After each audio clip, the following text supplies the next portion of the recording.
We believe brain health is a human right. We believe it's a social and economic imperative. At ABI, we're democratizing global brain health by giving people access to the best minds and evidence-based information from around the world. Together, we are distilling complex science and turning it into actionable knowledge for everyone, everywhere. Will you join us?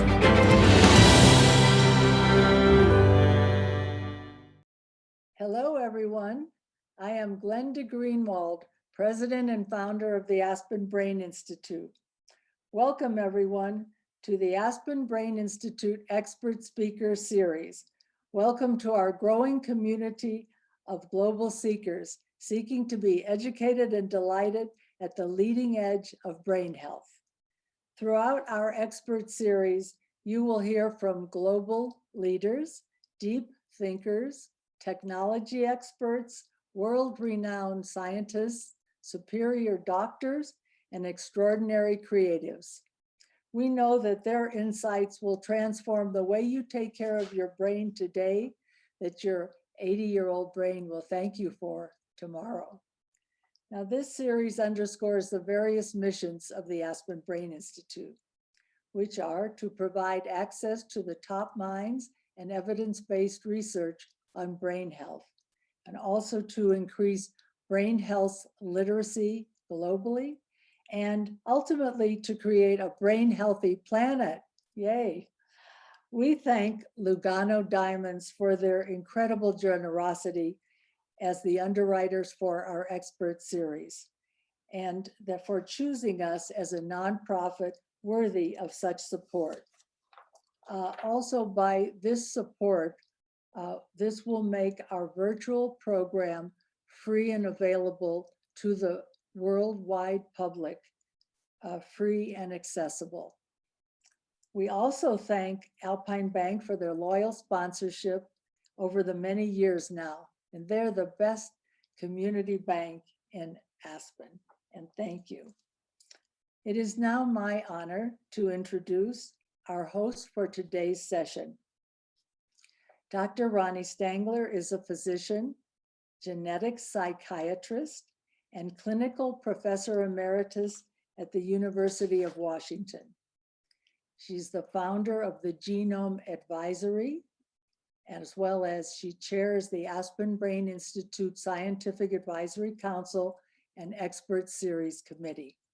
We are delighted to have Ronnie as our host today for our expert series.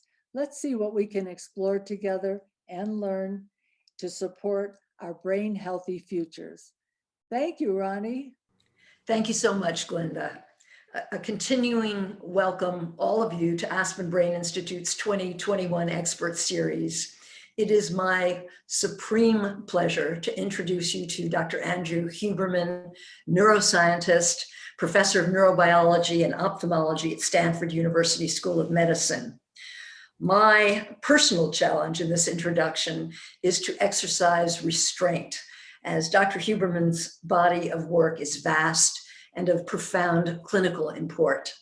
I would refer you to his bio on our website for full details, as we do not want to take away even minutes from what we know will be a compelling and valuable presentation. But two highlights: Dr. Huberman's day job in the Huberman Labs includes, amongst many other initiatives, curing blindness, which he and his team have done, for starters, in mice. Many of us know him through the vehicle of his immensely popular Huberman Lab Podcast, which fascinates us with critical neuroscience topics, including health, mood, learning, and performance. He translates cutting-edge science into actionable advice that changes lives, and that is an understatement. So no more adjectives, far better. Welcome, Dr. Huberman. Well, thank you so much for that incredibly kind introduction. I'm delighted to be here today and to share with you what I hope will be both interesting and actionable.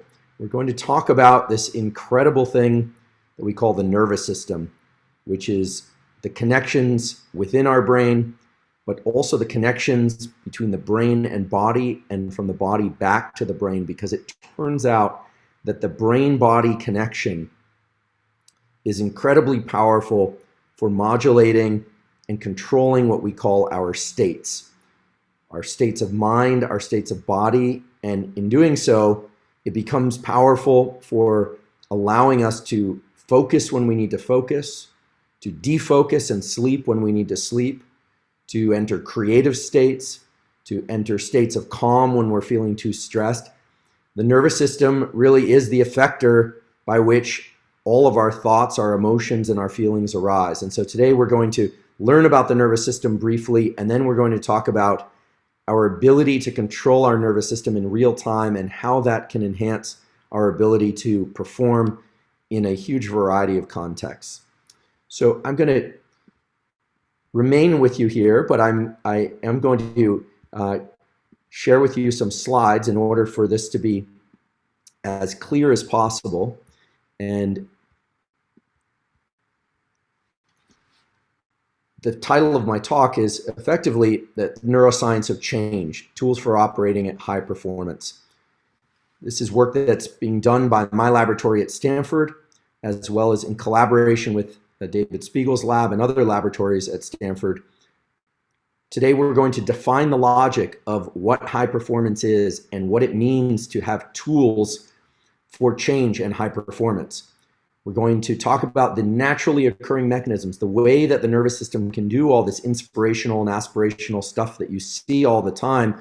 But in learning how it's done, we are also going to talk about how we can access those mechanisms in each and every one of us. And we're going to talk about how to test and deploy tools.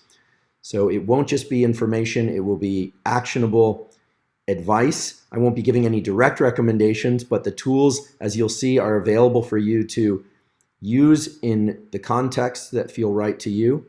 And I just want to mention that all of the tools are grounded in the natural biology of our nervous system. They don't require any devices. They don't require ingestion of anything, except in some cases oxygen.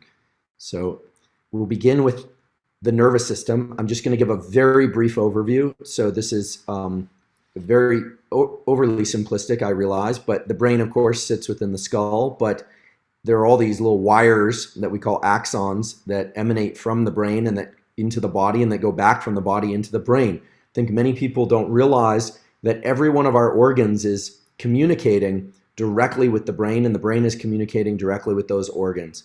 So yes, indeed, we have connections from our heart to our brain and our brain to our heart.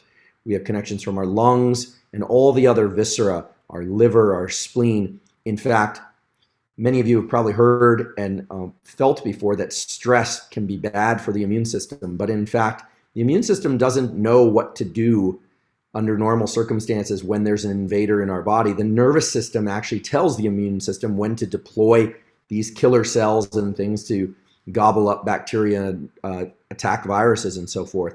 So that's just one example of how the nervous system is linking the brain and body, the immune system, brain, the heart and brain, the digestive system and brain. So we should just take a step back briefly and ask, what does the nervous system do? What is its primary responsibility? And its primary responsibility is to create sensations, which are simply our ability to translate physical events in the universe, light, sound waves, tastes, smells, to convert those into the language of the nervous system, which is electrical activity and chemicals.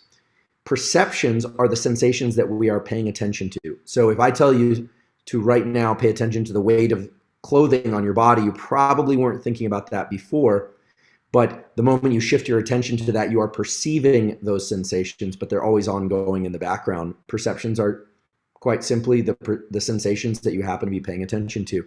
Your feelings are also called emotions. They involve a combination of paying attention or perceiving things outside of us, but also perception of what we call interoception, what's going on inside our mind and our body. And then thoughts are somewhat similar, although thoughts draw very heavily on the past, the present, and sometimes also the future. So feelings and thoughts are a little bit abstract. We'll talk more about those. And then actions, which of course are behaviors. One of the primary functions of the nervous system is to make sure that your digestion is working, that your limbs can move in the ways that you want, and so forth. But today, believe it or not, we're going to talk about the most powerful aspect of the nervous system, which is one that often is considered kind of boring or just for quote unquote housekeeping functions, things like heartbeat, respiration, and digestion. It's sometimes called the autonomic nervous system, but that's a misnomer because autonomic means automatic. This is the aspect of our nervous system, the wires and connections between our brain and body that control what we call our level of arousal, our level of alertness versus calmness. And you'll see in a few moments why that is such an important system. Let's think about what I call the arousal continuum. Arousal is just a different word for alertness. We could be in a coma, nobody wants that. We could be deeply asleep, sometimes that's good. We can be drowsy, we can be alert and calm. We can be highly alert, like urgently waiting for something that's important. We can be stressed, we can be very stressed, or we can be in a state of panic. So there's a continuum of arousal, and it's handled by this aspect of our nervous system called the autonomic nervous system, meaning you don't have to think about how to get stressed, it just happens. You don't think about getting sleepy. Once every 24 hours or so you get sleepy. But it's very clear that these points along the continuum, panic, very stressed, and stress, are not optimal for most activities. They serve their function even in modern day. I disagree with the idea that stress is just an unfortunate carryover from when we were hunted by other animals. But these states most of the time feel unpleasant, bias us towards impulsive action. So if you see something upsetting on the news or on Twitter and you find yourself impulsively needing to respond, your autonomic nervous system has ramped up your level of attention.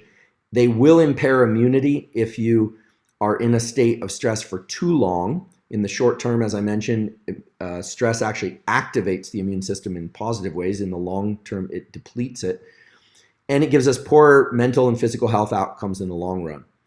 Deep sleep, on the other hand, restores our mental and physical well-being, heals physical wounds and psychological wounds, I should mention, through particular states of dreaming, and reinforces learning.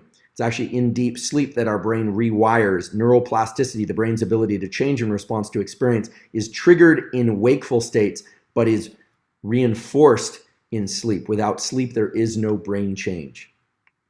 So alert and calm is optimal for most waking activities, and deep sleep is great for learning and restorative functions. And so my laboratory has taken the perspective, I've taken the perspective that the two states of mind and body that would be wonderful if we could learn how to access on a regular basis deliberately would be alert and calm or deeply asleep. There are other very interesting states, states of flow, states of creativity, etc. But those all stem from being either alert and calm or deeply asleep. Those are the kind of basic macronutrients of other states. So rather than go for what I call highly desirable states like creativity or focus as their own thing, we're trying to build up from first principles of what states are actually created from, with the understanding, or at least our belief, that deep sleep and a state of alertness yet calm, alert and calm, are powerful for moving through most of life and for wiring the brain in ways that serve us better. So what controls our levels of alertness and calmness? They are controlled by this thing called the autonomic nervous system. Again, so-called autonomic because it actually has voluntary control points. If you look at the image here, you'll see that there's a green bar here at the pelvis and in the cervical region, and then a red bar down the middle of the spine. I don't want to go into a lot of details of neuroanatomy, but it turns out that neurons that reside in the upper spine and in the lower spine, the pelvis and cervical spine, are responsible for calming functions. It's sometimes called the parasympathetic nervous system, so called because it's para, or near, the sympathetic nervous system, which is a chain of neurons, literally called the sympathetic chain ganglia for the aficionados, of neurons that under conditions of high alertness and stress are activated like a chain of dominoes all at once. But the naming is confusing because the moment people hear sympathetic, they think sympathy and calmness and kindness, whereas sympathetic simply means together, sympa, together. And so today we're not going to call it the sympathetic and parasympathetic nervous system. we are going to refer to this beautiful aspect of our nervous system that controls housekeeping functions like heartbeat, respiration, and digestion, and controls our level of arousal and our level of calmness as the calmness system and the alertness system. Okay, so in green, I'm just referring to the neurons that control calmness, and in red, the ones that control alertness. That's all you need to know. And this system is vitally important because it dictates which sensations, which emotions, which feelings, which thoughts, and which actions are more likely. The autonomic nervous system controls the probability that you will feel a certain way. It controls the probability that you can be creative or not, or focused or not. The probability that you can allow your mind to, for instance, parse time differently. When we are stressed, we find sliced time. If you've ever been in line at the supermarket or late for a trip and somebody is in front of you, it feels like they're moving incredibly slowly when you're stressed. And that's because you're actually fine slicing time. Your time perception is shifted such that your frame rate, if you will, is higher. Whereas when you're very calm, staring at the clouds, laying back on a sunny afternoon, and you're very, very calm internally, your parasympathetic nervous system is dominant. It seems like things are moving very fast. And if you've ever been fatigued and the world around you feels like it's moving very fast or too fast, you feel kind of overwhelmed, that's because you're parsing time differently. So I can't emphasize it enough how important this system is. So let's think of it like a seesaw, not as two separate systems. When the sympathetic nervous system or alertness system is more active relative to the parasympathetic nervous system, we would call that panic or stress. When the parasympathetic nervous system is more active in this kind of seesaw fashion, we would call it drowsy or sleepy. And when they're even, we are alert and calm. Very simple. So think of your internal state as a seesaw between alertness and calmness. I want to emphasize just how powerful this system is. When you are in a state of stress or heightened alertness, your pupils dilate. There are changes in the optics of your eye, and you actually would view a forest as a single tree. You have extreme acuity and precision of detail visible to you in this tree, but not the surround. Whereas when you are calm, somewhat paradoxically, the pupil gets smaller, but you can see more of your surroundings. You can see the whole forest, and you can get more perception of more things both in space and time. You can parse time differently than here. So the stress system was designed for you to be able to track individual things very precisely. And when you're in a state of calm, space and time becomes very fluid. And if you're very calm, for instance, in a dream, if this were a dream, space and time would be so fluid that, you know, my bulldog Costello could float through the screen upside down, and then my deceased great-grandmother could come sit down and start talking to us, and it wouldn't seem like a problem to you because the brain is very able and more willing to entertain different space-time regimes, different ways of thinking about information when in a state of deep calm, as opposed to when we are stressed. We become literally rigid about our processing of space and time. So first, let's attack stress. Let's get some tools on the table here. A scientifically grounded framework for combating stress would be a framework that would allow us to access the features of our nervous system that can turn on calm when we're stressed. That would mean decreasing sympathetic activation, increasing parasympathetic. All it really is getting calm. And one of the things that's very important to me and to my lab, and through my collaboration with David Spiegel, Dr. David Spiegel, who is our Associate Chair of Psychiatry at Stanford, are tools that allow real-time adjustments. Meditation, massage, vacation, a nice glass of wine, if you're, of drinking age, they work to calm you down. The problem is they often don't allow you to continue to engage in the stress-inducing activity. So real-time adjustments to stress. And what would be wonderful would be to decrease the threshold for stress, meaning make yourself more resilient. We hear about resilience, mental toughness, and grit, but those are just referring to adjectives, right? Or sometimes we can conceive of them in different ways, but I want to create those as verbs, biological processes that you can access. What is it to be resilient? How can you be resilient as a biological process? So I ask, how is our nervous system normally wired for this to occur?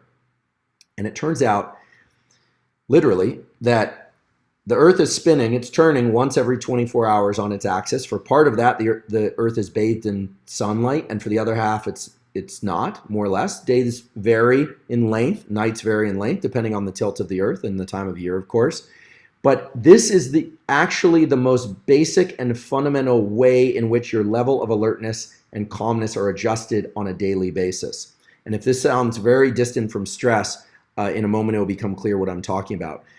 The only way in which you perceive these shifts in the position of the Earth relative to the sun is via the neural retina, the eyes. The neural retina are two pieces of your brain, of your central nervous system, that lie outside the cranial vault. They're the only two pieces of your brain outside the cranial vault.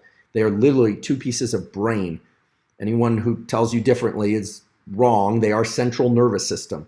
And they speak directly to centers of the brain, which I've just denoted here, this red cube, that are controlling the level of alertness or calmness in the rest of the body. This little cube has a name. It's called the suprachiasmatic nucleus, if you'd like to know. It releases factors that time your digestion, time your alertness, time your ability to think, time your ability to feel. It's adjusting hormones and chemicals throughout every cell and every tissue and organ in your body. And the way it works is like this. When it's light out and when the eyes are perceiving a lot of sunlight, there's a shift in your internal milieu toward alertness. And when there's lack of light, there's a shift in your internal milieu toward calmness. And if you're an insomniac and you say, hey, the lights go down at night, the sun goes down at night, and I'm still wide awake, we can actually help resolve that problem today.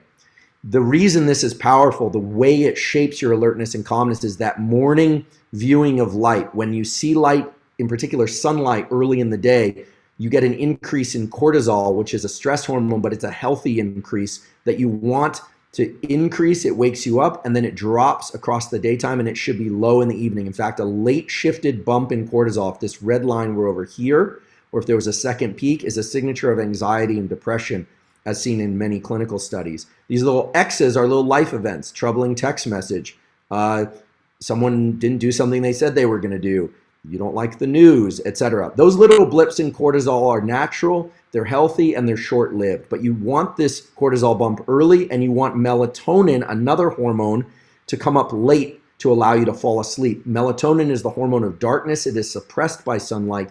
The simple way to encapsulate all this is with protocols. When you view sunlight in the morning and in the evening, you are giving the brain and the rest of your body, every tissue in the body, every cell, the two signals it needs most of when to be alert and when to be asleep. It needs to anchor to something, and it needs to anchor to the rise and fall of the sun. You do not need to see the sun cross the horizon, but you want to see the sun when it's at so-called low solar angle early in the day, and when it's heading towards setting and crossing the horizon in the evening. Even if it's cloudy out, there's a lot of photons, light energy coming through, and it's actually the contrast between yellow and blue wavelengths, not blue light, that sets your clock. If you're wearing blue blockers in the middle of the day, you are shooting yourself in the foot in terms of the quality of your sleep and the timing of your alertness. The protocols are as follows. The cells in the eye that respond best to the sun when it's at low solar angle are, for the aficionados, are blue off, yellow on cells of the so-called melanopsin variety, but the names don't matter. You need to see contrast between yellows and blues. That's best accomplished by viewing the sunlight, not with sunglasses, not by staring directly into the sun to the point that it's painful, but by getting bright light in your eyes early in the day and as the sun is setting. So here's the protocol that will establish the optimal states of alertness and calmness and aid in the transition to sleep as well. You want to view sunlight soon after waking. Light sensitivity is low in the morning, so you need to view a lot of photons. If you're in Scandinavia in the depths of winter, this means looking at an artificial device that's designed to simulate sunlight. If you are in pretty much anywhere else in the world, you just want to get outside for anywhere from 2 to 10 minutes. You don't want to stare directly at the sunlight. You always know if it's too bright, because you'll have to close your eyes. So never look at anything so bright that's painful to look at. If you have macular degeneration or glaucoma, you want to be a little extra careful not to get too much light in your eyes. But for most people, it's extremely effective to just go outside and get some indirect sunlight in your eyes, no sunglasses, never compromise safety, find to wear prescription lenses, find to wear contacts. The yellow-blue contrast that's characteristic of low solar angle sunlight is optimal. Through a window is 50 times less effective. It will take you most of the day staring at the sun through a window to accomplish what you could accomplish in 3 minutes of bright sunlight viewing early in the day. It is still occurring when it's overcast. If you're a quantitative type, there's a free app called Light Meter, which you can measure the total brightness through lux, and there's a lux meter as well. You don't need to do that. Just go outside, get some bright light within an hour of waking up. If you wake up before the sun comes out, flip on as many bright lights inside as possible. The simple rule is during the day and morning, you want as much bright light in your eyes as possible if your goal is to be awake.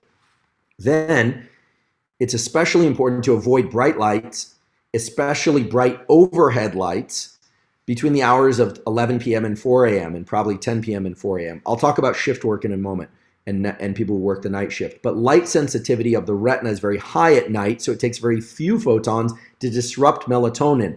Light inhibits melatonin, and light will, in the middle of the night, will disrupt dopamine production. Dopamine is a molecule associated not just with reward and feelings of well-being, but also motivation and pursuit. It is the molecule of craving and pursuit, sometimes in unhealthy ways with addiction, but the worst thing you could do is get bright light in your eyes. So blue light at night is bad, but so is all forms of bright light. So if you're into the blue blocker thing and you like wearing blue blockers, do that in the evening, not in the daytime. There's a big misconception there that we should be avoiding blue light. Blue light is wonderful during the daytime and anytime you want to be alert, and blue light is terrible anytime you want to be asleep or you're thinking about being asleep soon. And there's another time of day, which is view sunlight as it sets in the evening or flip on some overhead lights inside. Viewing low solar angle light in the evening partially offsets the negative effects of nighttime light by adjusting retinal sensitivity. And I call this the Netflix inoculation, so that you can actually stay up and look at Netflix or be on your computer at night without disrupting your internal rhythms of alertness and calmness. There's some references down below. The second thing I'd like to cover is not about light, but about breathing. And I'm going to move through this somewhat quickly, but rather than talk about breath work, you're probably hearing a lot now with James Nestor's book on breath, The New Science of a Lost Art, a lot of interest in Wim Hof type breathing, and some of you may be familiar with Kundalini breathing and Tumo breathing. But breathing has a direct effect on our levels of alertness and calmness in a way that we can leverage and use in real time to focus and be alert when we want to focus and be alert, and to aid the transition to calmness and to sleep. And it works like this. This is actually a scan of the diaphragm, which is a skeletal muscle inside of that moves up and down as we breathe. And this is the heart beating. These are the lungs. So there's a beautiful relationship between the brain, the heart, and the diaphragm and the lungs. And we can make it very simple. When we inhale, our diaphragm moves down. So when we inhale, our diaphragm moves down, which creates a little bit more space in our thoracic cavity, and our heart physically gets a little bit bigger. Blood flows more slowly through that slightly larger heart volume, and neurons in the heart, called the sinoatrial node, communicate to the brain that the blood is flowing more slowly through the heart. As a consequence, when we inhale, the brain sends a signal back to the heart to speed the heart up. Conversely, when we exhale, the diaphragm moves up, the heart gets a little bit smaller, blood flows more quickly through that smaller volume, and the sinoatrial node communicates to the brain through a series of synapses, and the brain sends a signal back to slow the heart down. In other words, inhaling speeds the heart up, and exhaling slows the heart down. So if you're feeling stressed, or someone you know is feeling stressed, or your level of alertness and calmness isn't quite where you want it to be, you need to adjust it, and you can do that using breathing. This is not breath work. This is real-time adjustment of alertness and calmness. It has a name for those of you who are medically oriented, which is respiratory sinus arrhythmia. The arrhythmia part makes it sound bad, but this is just simply how breathing and heart rate are linked through the nervous system. And so it's very simple. If you are feeling too stressed and you want to calm down, do not take a big deep breath. Just dump all your air. Exhale long and then go back to breathing normally. Or inhale, but make your exhales a little bit longer. Conversely, if you're not feeling awake enough and you need to be more alert, chances are your system is shifting towards parasympathetic, toward more calmness. The solution there is to make your inhales a little bit deeper and more vigorous than your exhales. Now you might say, well, sooner or later I have to balance that air. I can't just keep inhaling more than exhaling or exhaling more than inhaling. I'll either overload or run out of air. You do this 2 or 3 times and then you'll find that you can bring your nervous system exactly where you want it to be. It's like an accelerator and a brake on a car. Very, very simple. So breathing controls heart rate variability. This is the basis of heart rate variability. The second tool that is breathing based, which is very useful, is something called the physiological sigh. There's a hardwired neural circuit mechanism for rapidly de-stressing. When you breathe, you're not just bringing air into your lungs, you're bringing air into millions, literally, of little sacs in your lungs, which are the alveoli of the lungs. If we were to spread out the sacs in your lungs, it'd be as big as a tennis court. When you get stressed or exhausted, these little sacs in the lungs collapse like balloons. And your goal and your need is to reinflate them to bring more oxygen into the system and to get rid of what we call carbon dioxide, which does many important things, but too much of it in your bloodstream is correlated with a feeling of stress. So physiological sighs were discovered in the 30s. They've also been studied by Mark Krasno and Jack Feldman's lab at Stanford and UCLA respectively. And they are an interesting pattern of breathing that you do periodically in sleep whenever these little sacs in your lungs collapse or carbon dioxide goes too high. And physiological sighs are very simple. It's 2 inhales followed by an exhale. Normally we have rhythmic breathing, inhale, exhale, inhale, exhale.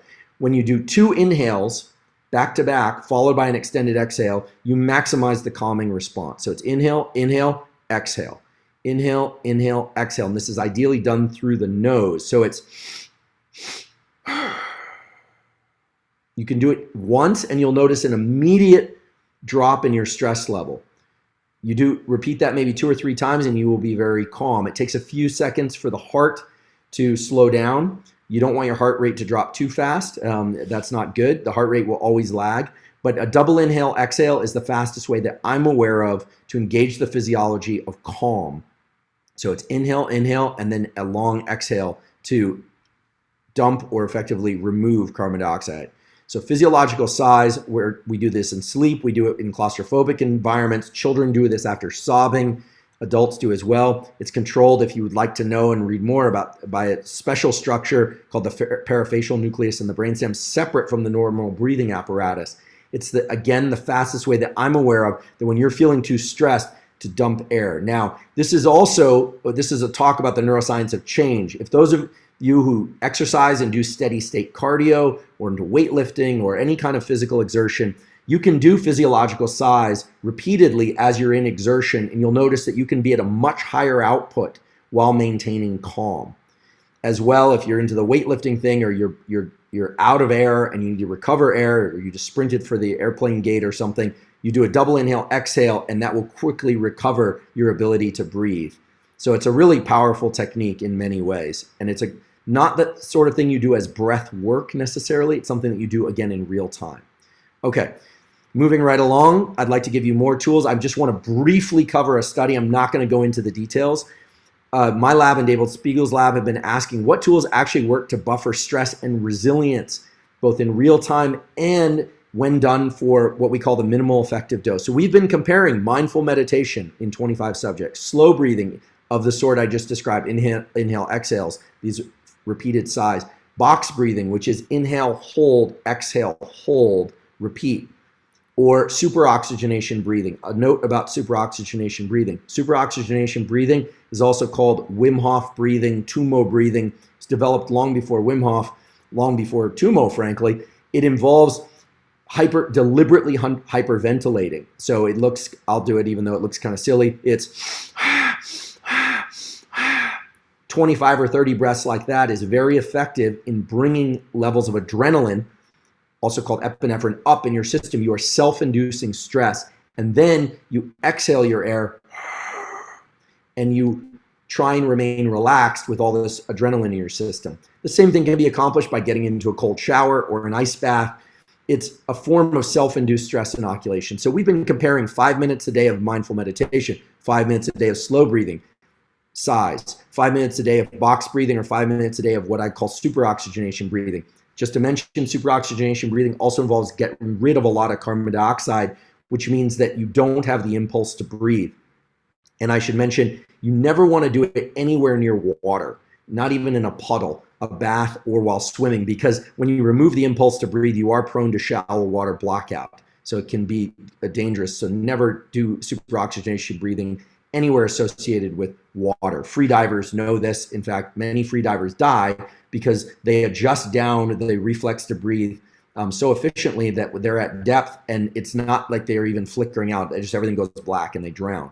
But on land, superoxygenation breathing is a way of self-inducing stress. These other forms of breath work or meditation are calming. So we've been evaluating a huge number of metrics I won't go into now, short-term and long-term effects on trait anxiety, sleep, heart rate variability, the PANAS,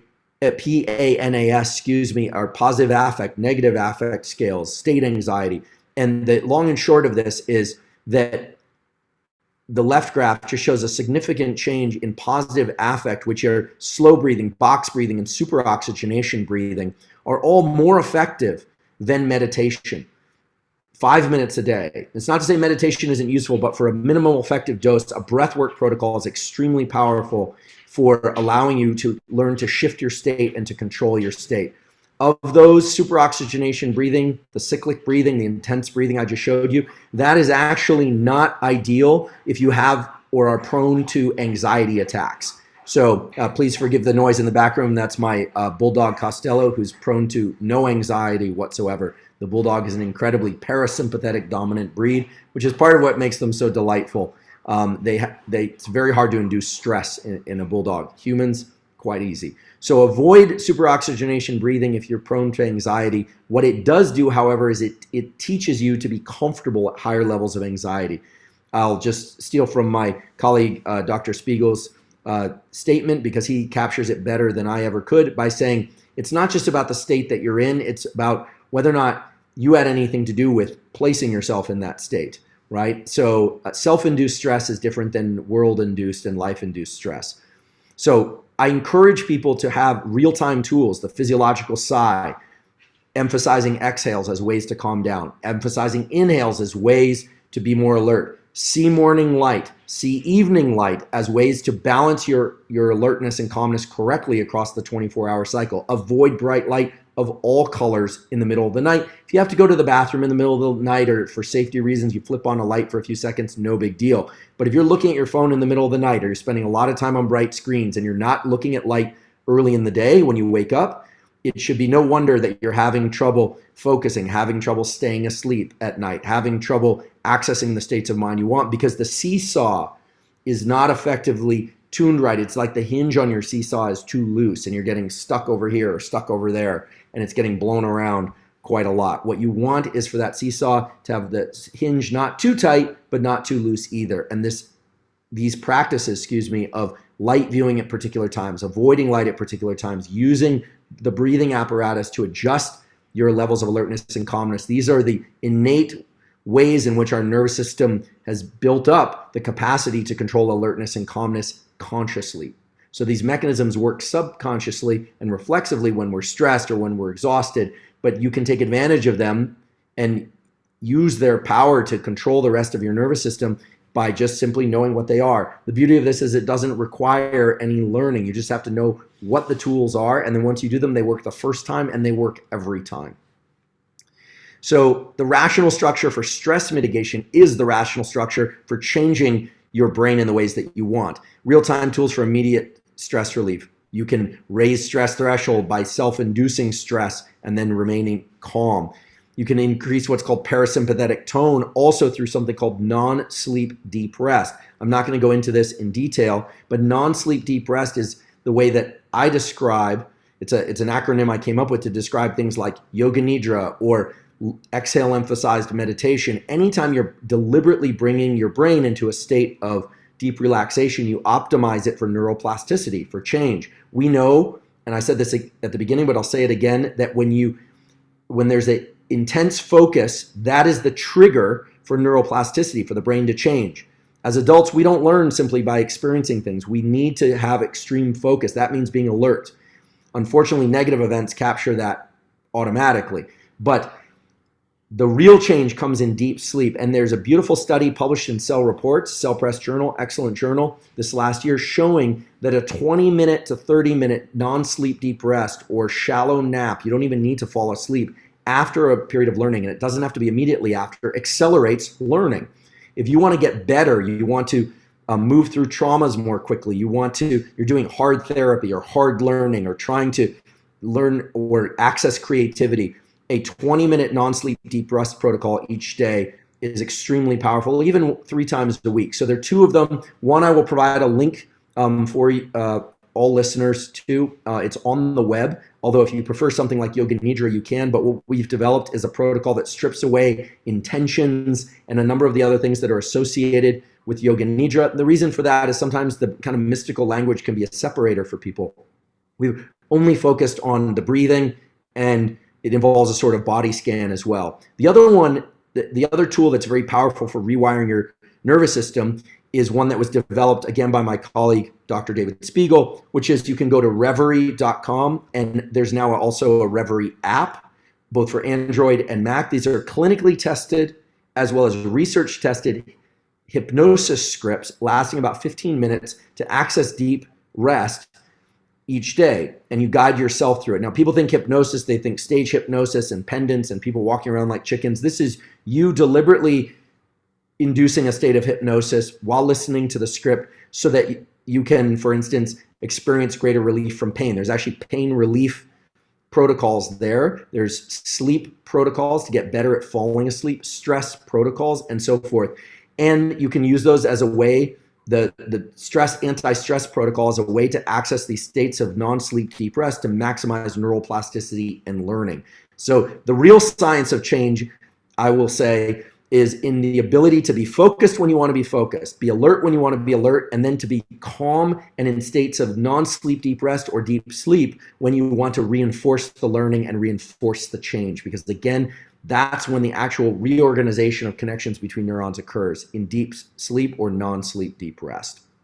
So I've given you a variety of tools, a lot of science to go with it as well. So as we move through these protocols, and I've taught you some protocols and how your nervous system works, it's kind of fun, and actually I think it's important to take a step back and ask ourselves where we are in the historical perspective.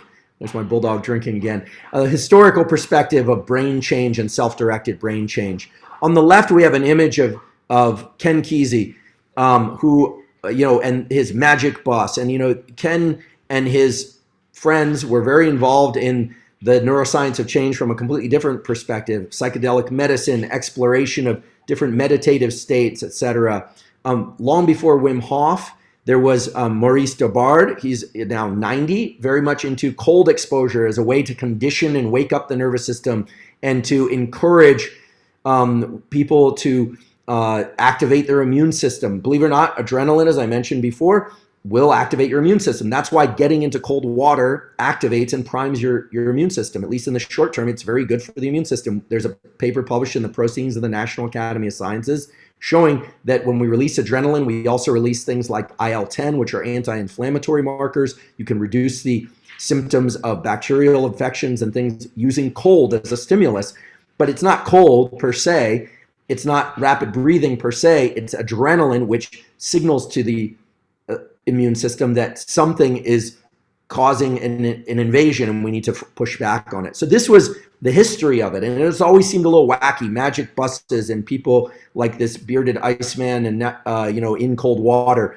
Nowadays we have the modern Iceman. This was on the cover of the Wall Street Journal just recently. I know Wim, he's a big proponent of getting into cold. Here he is looking rather Maurice Debard-like or a little bit Ken Kesey-like on an iceberg with a guitar. But we've also got laboratories at major universities now studying the effects of cold on the immune system, cold on the nervous system and our ability to buffer stress. So while these characters are rather colorful, the practices are being now distilled down to the underlying physiology. Similarly, the first run at psychedelics and their role in brain states and shifting brain states and neuroplasticity, what in the 60s and 70s, frankly, was a little haphazard. It didn't go so well from the standpoint of psychiatric medicine. And it's only recently that places like NYU Medical Center, Johns Hopkins, and other places are now carrying out very rigorous tests of how psychedelics can inform trauma treatment, as well as depression treatment and other brain states. And I don't point out the wackiness and the modern rigor as a way to emphasize good or bad, but simply that the goal of science, I'll just remind everybody, the goal of science is to figure out what are the key variables, right? So there are laboratories now trying to figure out whether or not there are non-psychedelic versions of the compounds that can relieve depression that might aid in the treatment of depression and PTSD. My lab doesn't work on that, but we do work on things like respiration and the effects on heart rate variability. We're very interested in the effects of cold. I have a colleague at Stanford, Craig Heller, who works on the effects of cold on human performance.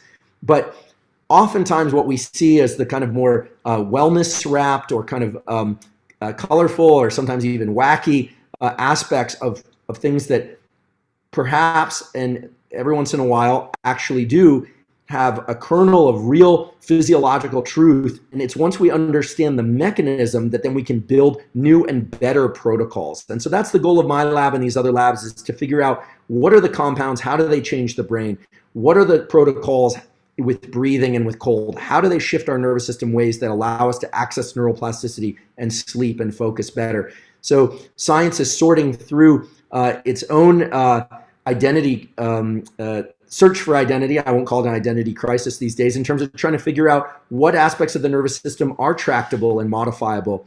And hopefully today you've learned some things that point to the fact that clearly there are aspects of our nervous system that are modifiable and that you can engage on a regular basis. And you don't have to engage in any, you certainly don't have to take psychedelics or sit on icebergs or drive in magic buses or go swimming in ice cold water.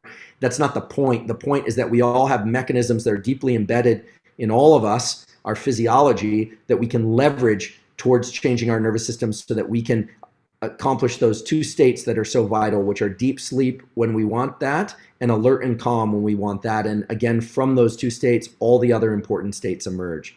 And so I just want to finish. I won't go name by name, but these are some of the people involved in this work. Dr. Spiegel, Dr. Zeitzer from the Stanford Sleep Center, Dr. Yilmaz, and Bita Noorani, Gary Hall, Dr. Miller Kodon. Eric Neri is camera shy here, but nonetheless was important for this work.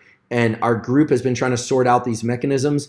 And I'm very grateful for the opportunity to share some of the emerging tools. I should mention these are emerging tools, some published data, some stuff still in progress, but I hope that you'll explore them and put them to your benefit, because as I mentioned before, they work the first time and they work every time because they are grounded in the deep architecture and hardware and software of our nervous system. Andrew, thank you. Thank you for, not surprisingly, an eloquent and elegant presentation. You, sir, are, despite wearing black, are a pretty colorful character yourself. And I've noticed I'm so calm now that I've moved from calling you Dr. Huberman to Andrew with your. Oh, please just call him Andrew. Just Andrew is fine. Yeah, that's fine. So, Andrew, we are living in the age of 60-second TikTok clips and sound bites. And despite this, close to 8 million people have listened to you be interviewed by Rich Roll for over 2 hours. Hundreds of thousands, and exponentially counting more and more each time, are now listening to your new 90-minute weekly Huberman Lab Podcast, which began in January. I'm going to be answer my own question, and then we'll turn it over to you. I believe that your success reflects the richness and the the generosity of your storytelling. You remind us that science is, in fact, a team sport by synthesizing so much information from so many resources and by crediting your sources. Your core messaging is authentic, it's actionable, you reduce the complexity of science, you never dilute it to the absurd, and you do remind us that science requires hard work and attention and focus to understand it properly. And you reassure us that rewards await us at the other end, and indeed they do. Andrew, you emphasize and have just demonstrated that teaching mechanisms of action in neuroscience is critical. Can you discuss that a little bit further and explain why, in your opinion, that is so important? Thank you. I'm very indebted to people like you and to Rich Roll and Joe Rogan, Lex Fridman, people who have been kind enough to host me and give me an opportunity to share, because science is wonderful and beautiful, but unfortunately a lot of it is vaulted in language and vaulted in manuscripts and vaulted in ways that prevents it from getting to the very people that it was designed to serve. So one of the reasons I like to include some mechanism is because I truly believe that understanding a little bit of mechanism accomplishes three things. First of all, it gives us reassurance that what we're doing isn't just a hack. It's not hacking into something. You know, one reason I'm not a big fan of the word biohacking is that it sort of implies that we're leveraging one system for sake of another. I mean, I can use the back of I can use a butter knife to unscrew something, to tighten a drawer handle or something, and it'll work pretty well. But it doesn't really emphasize the great many roles that knife has for other purposes, or the fact that there is something called a screwdriver which can actually accomplish that much better and has versatility. So that's the second thing. When you understand mechanism just a little bit, you can start to not only trust a protocol, but you can build versatility into it. So for instance, the physiological side is ridiculously simple. I could have just put up a slide and said, hey, anytime you're stressed, just breathe in twice and then breathe out quickly, because that's the quickest way that science tells us is to calm down. But understanding a little bit about carbon dioxide and understanding a little bit about the relationship between the diaphragm and the heart size, and a little bit of this inhale speeds up heart rate, exhale slows it down, embeds knowledge in a way that when we are stressed and when we need a tool, we not only remember that tool, but we are able to leverage it in subtle ways that end up having outsized effects. So for instance, if you're really stressed, I always say it's very hard to control the mind with the mind. You want to look to the body. Then you sort of release the mind from its own grip, and then you can control the mind again. So when people understand mechanism, they have a deeper relationship to the tool. I think it's embedded in their memory better.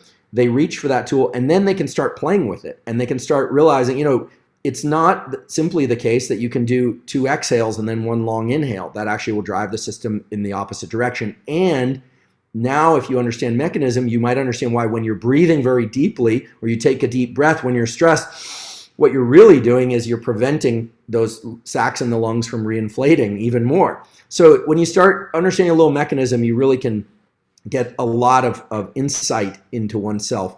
Also with light, for instance, if you're not sleeping well or you're waking up at 3 a.m., you have to ask yourself, what was your light viewing behavior in the 2 or 3 days preceding that? Now, most people wake up in the middle of the night, I should mention, use the restroom and go back to sleep. That's not entirely uncommon or bad. I don't think we demonize that. But mechanism is key. And I really believe that my task and the task of other scientists and people in all sorts of communities, sports performance, work performance, psychology, psychiatry, our goal should be to take mechanisms and build better tools.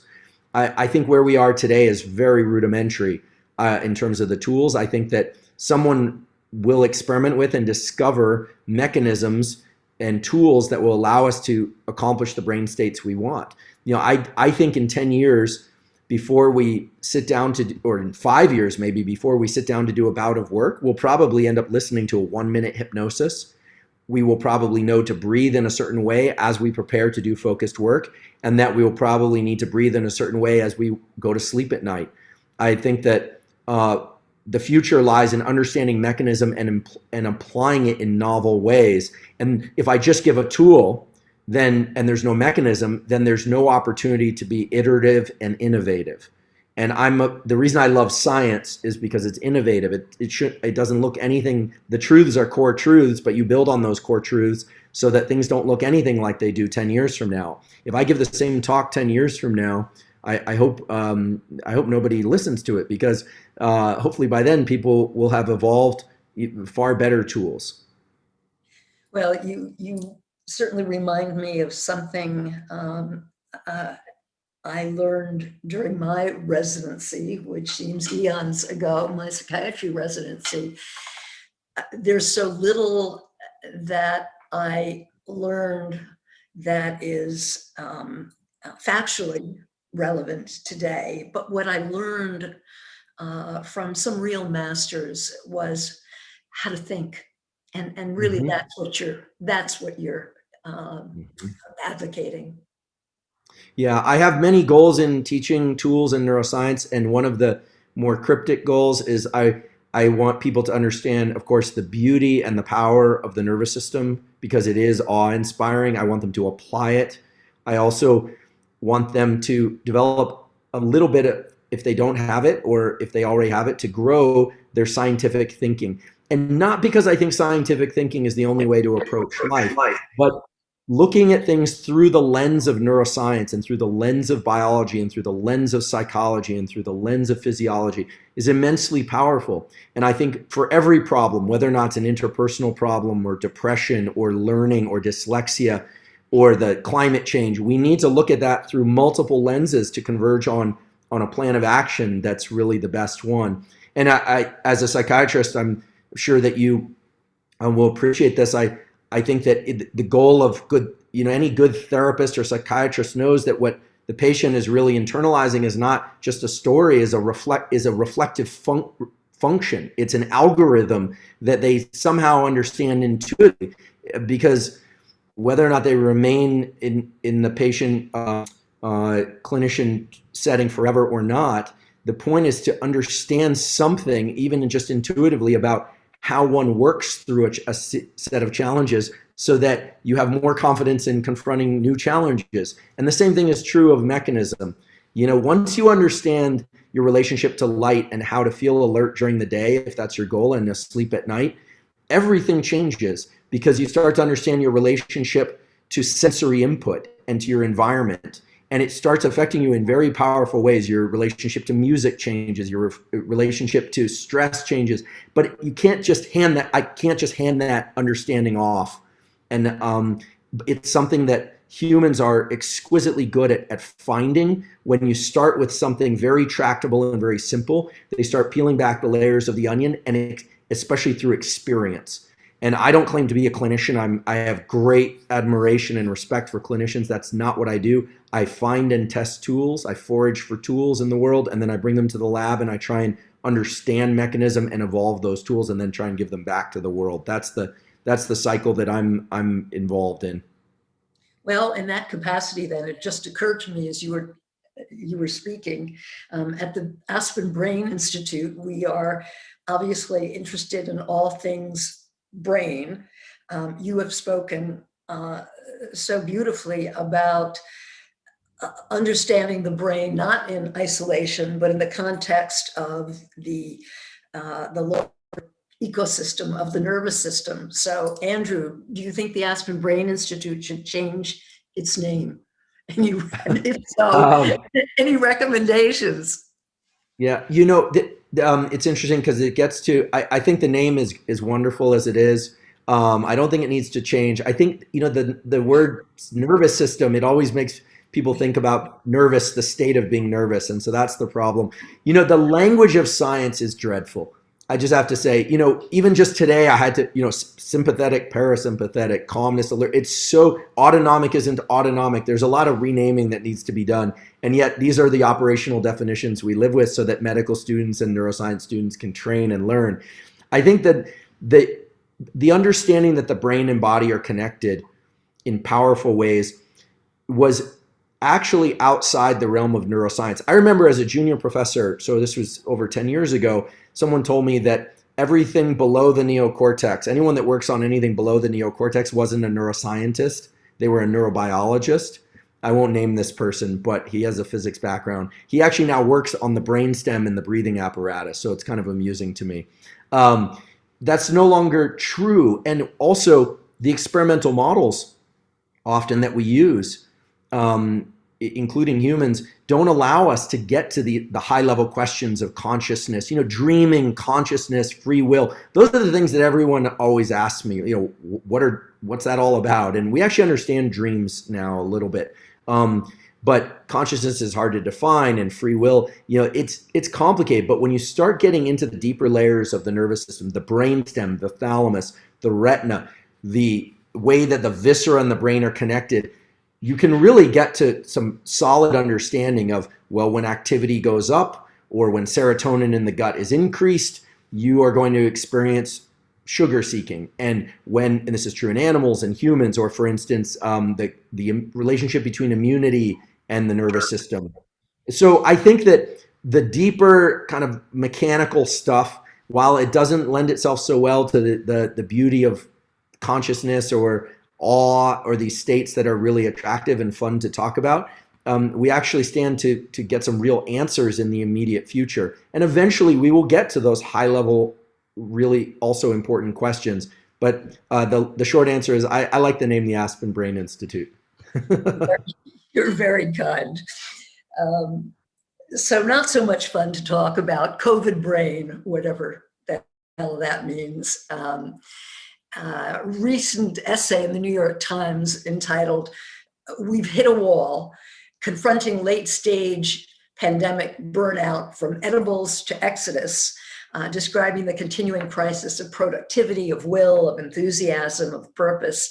Many of us find ourselves still asking, what time is it? What day is it? What was it that I did in October? And why am I standing in front of the refrigerator yet again? The writer of the piece herself described pushing disjointed words around like peas on a plate, hoping that eventually they would coalesce into sentences. So from the perspective of the nervous system, Andrew, what is that and what can we do about it? Because it ain't over yet. Yeah. Such an important issue right now, and likely to remain an important issue for a while as this all gets sorted out.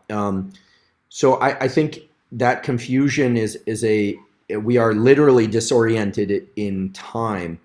Not so much space. Most of us know the physical space that we're in, but the natural cycle of going to sleep each night, or if you work the night shift during the day, and waking up and being alert, is a process of being in relation to space and time very differently across each 24-hour cycle. Normally you go to sleep, as I mentioned, during dreams, space and time are very fluid. They're kind of untethered. A lot can happen. The nervous system needs that period in order to readjust itself so that it can then perform its most critical role during the daytime, which is to analyze duration, path, and outcome. So we're either in reflexive mode, like if I want to get a glass of water, I just get up and get a glass of water. I don't think right foot, left foot, right arm, turn the faucet. I know how to do all that. I learned it as a child. But when we're learning new things or when we need to concentrate, the brain enters a mode where we're analyzing duration. How long should I do something? Path. What path should I take to accomplish a goal? And then outcome. Am I achieving that goal? And that, for new motor skills, that's literally a motor thing, and reaching and moving if you're learning to dance or whatever it is. For cognitive or for writing, you're trying to structure thoughts into written word, of course. So that is very taxing. And what's happened in the last 12 to 18 months is that the many cues that were orienting us in space and time through travel or the regular news cycle or excuse me, or meal cycles have been disrupted. So the nervous system is always subconsciously integrating things like, when do I eat? When do I play? When do I see friends? When do I see family? When do I go to the movies? Routines are not just about the performing of those routines. They're about anchoring your nervous system in space and time during the wakeful state, because in the sleep state, you're not anchored in space and time. Excuse me. This is why dogs expect to go out on a walk each day. There's an intrinsic timer at a certain time of day. We're all wired for this regularity. And in the last year, that's all become very disrupted. So the solution until things go back to whatever normal looks like is severalfold. First of all, get control of the sleep-wake cycle. Second of all, and I should just emphasize, that's mainly accomplished by light. Exercise is important, nutrition is important, but light is the primary Zeitgeber, as the circadian biologists like to say, the primary timekeeper. The other thing that's vital is that we need to get into states of optic flow, meaning walking or biking or running, anything that's self-generated motion. Being on the Peloton, I'm sorry, won't do that in the same way, even though there's a screen, or being in the gym won't do that in the same way. Even if it's just walking, or if people, even in a wheelchair, if people are wheelchair bound, that movement through physical space is the way that the visual system instructs the rest of the brain about the passage of time. Our body needs to understand how its movements are related to the movement of other things around us. And so light programs our nervous system at a deep subconscious level and informs us where we are relative to the spin of the earth, and believe it or not, to the movement of the earth around the sun. As we all know, that the earth tilts, right? Solstices, equinoxes are because of the tilt and the amount of light that different pieces of the earth get at different times of year. And the amount of light is changing each day. Day length is changing, and that's converted into a hormone signal, which is the duration of the melatonin pulse. Light inhibits melatonin. Days get longer, melatonin pulse gets shorter, which is informing your entire body and brain where you are in the trip around the sun, which is incredible. And this is not astrology, this is neurobiology and endocrinology. And when you, on a daily basis, so that's yearly, the trip around the sun, the spin of the earth every 24 hours, and then on a daily basis, we need regularity of movement through physical space. We have to somehow be moving through physical space. It doesn't have to be the same time each day, but that resets us. In fact, there are no fewer than 5 quality manuscripts showing that optic flow, so this would be not looking at your phone or on the Peloton, but actually moving at whatever rate, the movement of images past us, not just looking at a screen, but being outside and walking, or even pacing indoors if you can't get outside for whatever reason, while not looking at something specific and through a soda straw view, but getting into that panoramic view, looking around, horizon, seeing things, that informs and adjusts the analysis of space, physical space, and time in our nervous system, and allows us to feel reset and quote unquote normal each day. So establish your relationship to light, establish your relationship to movement. This is starting to sound like very basic advice, but it's not the same as get a 45-minute workout in each day, because if you're doing that on a stationary bike or in a gym, things that I actually like to do, you don't accomplish the same space-time calibration that you do when you're actually physically moving through space. And animals do this intuitively. They know to look into the sun in the morning and the evening. Again, not so bright that it's painful, but they reset their clocks. They know to move at particular times of day and not to move at other times of day. They are powerfully intuitive because this architecture, the neocortex, is incredible for analyzing duration, path, and outcome, and is absolutely dreadful for allowing our more deeper and vegetative mechanisms to express themselves. And that could be a good thing too, because certainly there are people on this planet that we don't want them to express their deep and vegetative selves. We want them to suppress their deep and vegetative selves. Other people, we would like them to get more in touch with their deep and vegetative selves. So your reference to animals and their habits somehow intuitively moving in the right direction of optic flow and encouraging us to accompany them and join with them in optic flow and exposure to light at the proper times. Maybe that has something to do with the explosion of adoptions, contrary to predictions at the beginning of the pandemic, that animals were going to be abandoned in abundance when, in fact, as we all know, animals' shelters were emptied as a consequence. Adoption rates went through the roof during the pandemic. One of my favorite quotes was, I heard someone say, so now at the end of 2020, not only do I have antibodies, I've got this adorable little puppy named Fauci. So amazing. Sadly, yeah, animals are wonderful. They keep us calibrated to these very regular routines that are vital. And not everyone can own dogs, but animals do this very intuitively. They reset through movement. And when I say movement, I don't mean, like animals will shake to shake off traumatic. That stuff gets a little bit more into the kind of what is kind of cool and interesting, but kind of wacky when you see it. I'm just talking about getting into optic flow each day and making sure that you're not looking through a visual field that's restricted because you're on your phone while you're walking.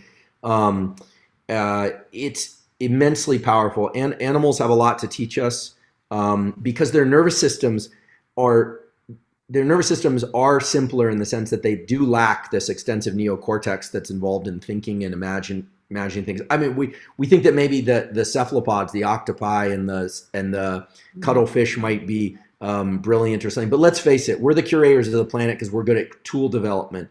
If my dog Costello comes up with any plans, he definitely fails to implement them because they're not in charge, we are. And so but their brains do reflect the same core functions of needing to establish regularity of physiology, feeding times. We have feeding clocks that they expect when we're going to eat, more or less.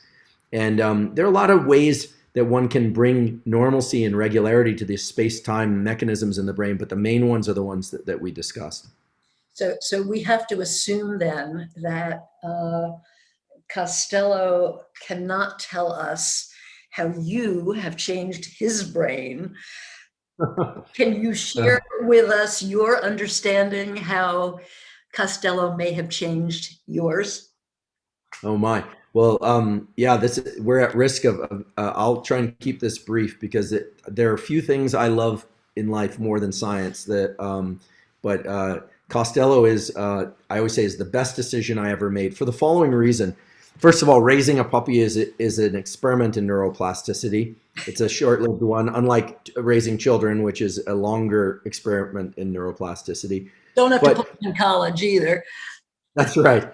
I love animals of all kinds, but dogs are very interesting because they show the greatest variation in specific behaviors within a species. So you have scent hounds, you have retrievers. Bulldog is a very interesting animal because they are so parasympathetic. They are so far on that calm scale. Their economy of movement is incredible. They will move their eyes if you walk by, but only if they have to. Whereas if you see a dog like a pit bull or a lot of animals that have been trained to be sight hounds or Australian shepherds, they have a lot of spontaneous movement even when they're standing still. And they're just more alert. They're just frankly more alert, and they're designed to see, more at distance. So Costello has reminded me that many things happen at slow speeds in this universe. And also that we waste a lot of energy in these spontaneous movements. And it's very interesting. I think that if you pay attention to different species of dogs, you'll start to notice that not only do they differ tremendously in form, but also in temperament according to breed. And they've been selected for those unique temperaments. And the bulldog is an incredibly sturdy and stoic animal, but it's also the laziest animal on the planet, somewhere between a barnacle and a cow. So on that note, sir, sadly, we have to conclude, but here is to Costello, to his continued flourishing, his health, and his success. And here is to yours as well, Andrew. The two of you are absolutely best in show. Well, thank you so much. Please return. Please return to us and bring Costello. Thank you so much, Andrew.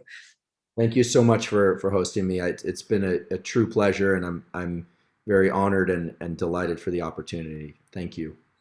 To our loyal audience, we invite you to visit aspenbraininstitute.org for more information about the Huberman Lab podcast, as well as further references to Andrew's work, as well as all ABI recordings, summaries, resources, and future events. And see you soon.